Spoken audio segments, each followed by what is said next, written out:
ইয়াৰে স্থানীয় বাসিন্দা। 1926 চনত এখন বিদ্যালয় স্থাপন হৈছে আৰু তাৰ ইয়াৰ পূৰ্বৰে পৰা ইয়াত মানুহ বসবাস কৰি আছে। কি ক'ব উজনিত যিটো এতিয়া সামগ্ৰিক পৰিৱেশ চলি আছে তাৰ ওপৰত কি ক'ব? চাওক, এই যিবিলাক কাৰুকাৰ্য চলি আছে খণ্ডযুক্ত বাংলাদেশীৰ নামত, তাৰ মানে একদম প্ৰকৃত ভাৰতীয় মানুহক অত্যাচাৰ কৰি আছে। আমাৰ এই অঞ্চলৰ মানুহে 1926 চনত যদি বিদ্যালয় স্থাপন কৰিব পাৰে, তেনেহ'লে চিন্তা কৰক কিমান আগৰে পৰা বসতি।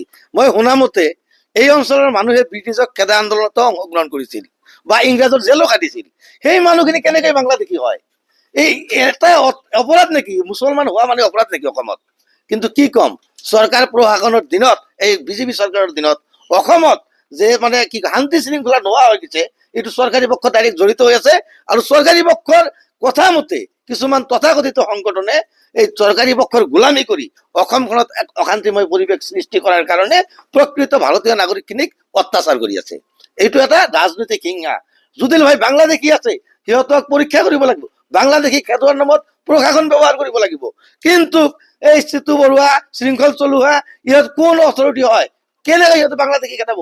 আৰু যদি বাংলাদেশী হয়, সিহঁতৰ লগত আমি সহযোগ কৰিম। কাগজ নথি পত্ৰ পৰীক্ষা কৰাৰ পিছত আমি প্ৰশাসনক দিম। কিন্তু প্ৰশাসন লগত নলোৱাকৈ সিহঁতে গুণ্ডামি কৰি মিয়া মুছলমান মানুহক অত্যাচাৰ কৰি আছে। এইটো 100% ঘূৰি অনাৰ যোগ্য। আৰু শিলাদিত্যই যে কিছুমান কথা কৈ আছে, তেখেতটো নিজেই বাংলাদেশী, তাৰ বংশ। তাৰ 14 বছৰৰ আগতে এইখন গাঁও বসতি মুছলমানৰ। ব্ৰিটিছক মনত কৰাই